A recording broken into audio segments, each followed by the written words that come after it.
भोजन के उपरांत जिस तरह पानी पिया जाना आवश्यक है, उसी प्रकार पितरों को पानी पिलाने की प्रक्रिया को ही तर्पण कहते हैं। आप इसे गांव, शहर के पास कोई नदी या पवित्र सरोवर वहां कर सकते हैं।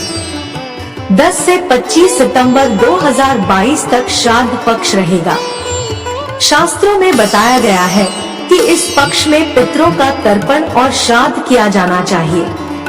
पितृ पक्ष के दौरान परलोक गए पूर्वजों को पृथ्वी पर अपने परिवार के लोगों से मिलने का अवसर मिलता और वो पिंडदान, अन्न एवं जल ग्रहण करने की इच्छा से अपनी संतानों के पास रहते हैं।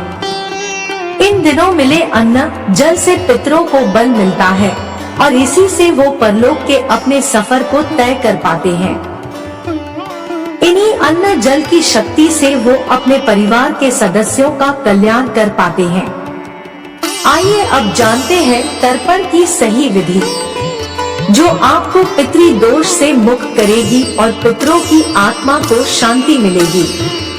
जिस तिथि को माता पिता, दादा दादी या परिवार के किसी सदस्य की मृत्यु हुई हो, उस तिथि पर उनके नाम से अपनी श्रद्धा और क्षमता के अनुसार ब्राह्मणों को भोजन करवाना चाहिए और तर्पण की सही विधि को अपनाना चाहिए।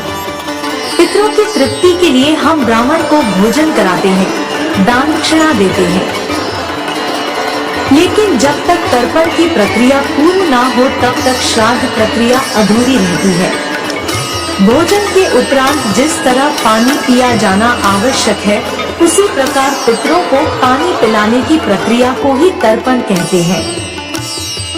वैसे तो तर्पण के लिए गया, पुष्कर, प्रयाग या हरिद्वार आदि तीर्थों का महत्व है, लेकिन यदि आपके गांव, शहर के आसपास कोई नदी हो या पवित्र सरोवर हो तो वहां भी आप तर्पण कर सकते हैं।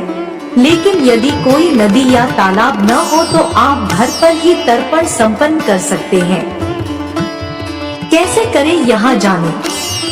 एक पीतल या स्टील की परात ले, उसमें शुद्ध जल भर ले, फिर थोड़े काले तिल और थोड़ा दूध उसमें मिला ले। ये परात अपने सामने रखकर एक अन्य खाली पात्र भी पास में रखें। अपने दोनों हाथों के अंगुष्ठ और तर्जनी के मध्य दर्द यानी कुशा, जिसे डाब भी कहते हैं, लेकर अंजलि बना ले, यानी दोनों हाथों को परस्पर मिलाकर उसमें जल भरे। अब अंजलि में भरा हुआ जल दूसरे खाली पात्र में डाल दे। खाली पात्र में जल डालते समय कृपयताम कहते हुए जल छोड़े। प्रत्येक पितरी के लिए कम से कम 3 बार अंजलि से तर्पण करें। इस प्रकार घर में ही आप तर्पण कर सकते हैं। घर में कहाँ लगाएं पितरी की तस्वीर। एक क्वेश्चन जिसे कई बार मुझसे पूछा गया है कि पितृेश्वर की तस्वीर घर पर कहाँ लगानी चाहिए। पितृेश्वर हमारे लिए पूजनीय है, आदरणीय है। इस कारण उनकी स्मृति में उनके निधन के पश्चात घर में उनकी तस्वीर लगाई जाती है। लेकिन तस्वीर कहाँ लगाई जाए? कई लोग घर के मंदिर में ही अपने पितरों की तस्वीर रख लेते हैं, लेकिन यह उचित नहीं। भगवान के साथ पितरी नहीं होने चाहिए।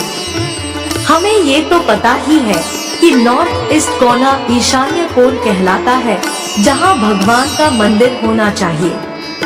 इसके ठीक सामने वाली दिशा यानी साउथ वेस्ट के कोण में, जिसे हम नैऋत्य कोण कहते हैं, वहां उनकी लगा देना चाहिए और संभव ना हो तो साउथ वॉल पर होना चाहिए।